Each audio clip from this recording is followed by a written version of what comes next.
is an untranslatable language, or more specifically, it is mathematically impossible to construct an algorithm that can translate any finite text in a finite amount of time. And this video is essentially a proof of this statement. But before we can get to that, we have to go over the phonology. There are 7 phonemes in this language, and as far as I'm aware, none of them have IPA representations. So I used the symbols you can see on the screen. One of the optional themes for CCC4 was non-human phonetics, and the idea that I went with was that this language was made for a species without vocal cords. The first phoneme is.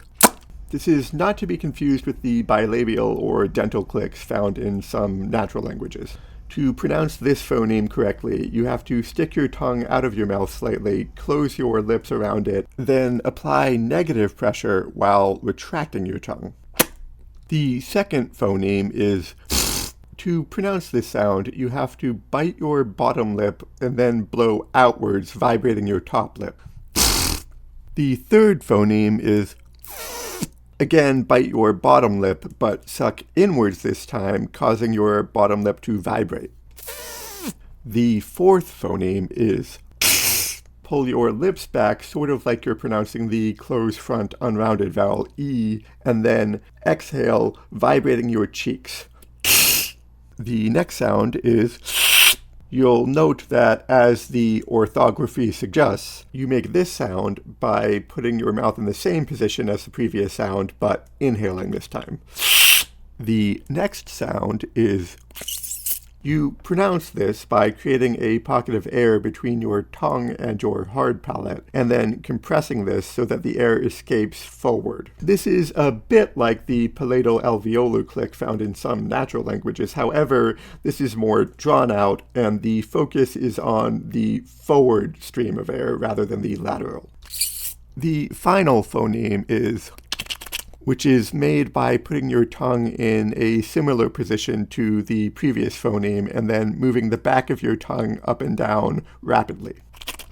The order of these phonemes does in fact matter because they double as a base 7 numeral system. This is extremely important for reasons I am about to explain. But first we have to talk about Turing machines. If you're not familiar, Turing machines are an abstract mathematical model of computation where you have a tape divided into cells, one cell for each integer, and each of these cells stores a symbol out of a finite set of symbols. The tape extends infinitely in both directions, and the only constraint on the input or starting configuration is that only a finite number of cells are allowed to start with a non-zero symbol on them. There is also a head or reader that at any given time has a position on the tape and also an internal state variable out of a finite set of states. The computation proceeds by discrete time steps. At each step, the head reads the symbol on the tape at its position and then performs 3 actions. It overwrites a new symbol on the cell, changes its internal state, and then moves 1 space to the left or to the right. It does this according to a fixed internal set of rules that differs depending on the Turing machine. There is also a special halt instruction that, if reached, the computation stops.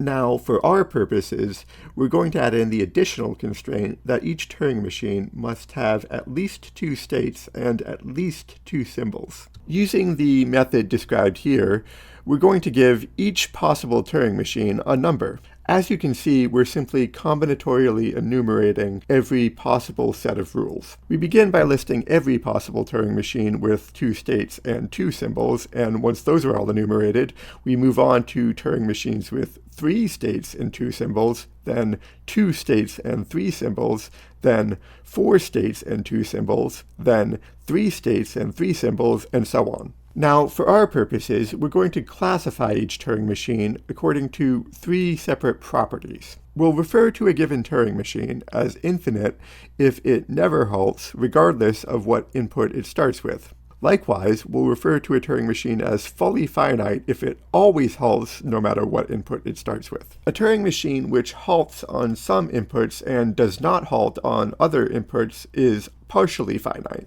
If a Turing machine has the property that for any input you can specify a maximum distance left it will ever travel, we'll refer to it as weakly left-bounded. If across every possible input there is a maximum limit to these maximum limits, we'll call it strongly left-bounded. To clarify, weakly left-bounded means there exists some maximum left distance for any given input. However, this maximum distance may be arbitrarily long depending on the input, whereas strongly left-bounded means there is a maximum distance left the Turing machine will ever travel regardless of the input. Likewise, a Turing machine can also be weakly or strongly right-bounded. Note that fully finite necessarily implies strongly left and strongly right-bounded. However, the converse is not true. There exist Turing machines that will stay within a given range but will loop forever, never stopping. The reason I'm explaining all this is because to determine the grammatical modality of any given clause, you interpret every letter in the clause as a base 7 digit, as if the entire clause were one long number. At which point the grammatical mood is determined by the behavior of the Turing machine that number represents. So any given sentence could possibly mean a number of different things depending on the properties of the Turing machines associated to each of its clauses. You could be saying, this thing happened. You could be saying, this thing didn't happen. You could be ordering the listener to perform an action. You could be ordering the listener not to perform an action. You could be asking the listener if the action happened. You could be saying, I hope this action happened, etc., etc. The language is untranslatable in the sense that any given utterance or passage of text does in fact have only one correct meaning. However, there does not exist and cannot exist a general procedure for translating any given piece of text. For example, it's entirely possible to construct a sentence that you cannot know the true meaning of without solving the Collatz conjecture. Now that we've got that out of the way, let's do the translation.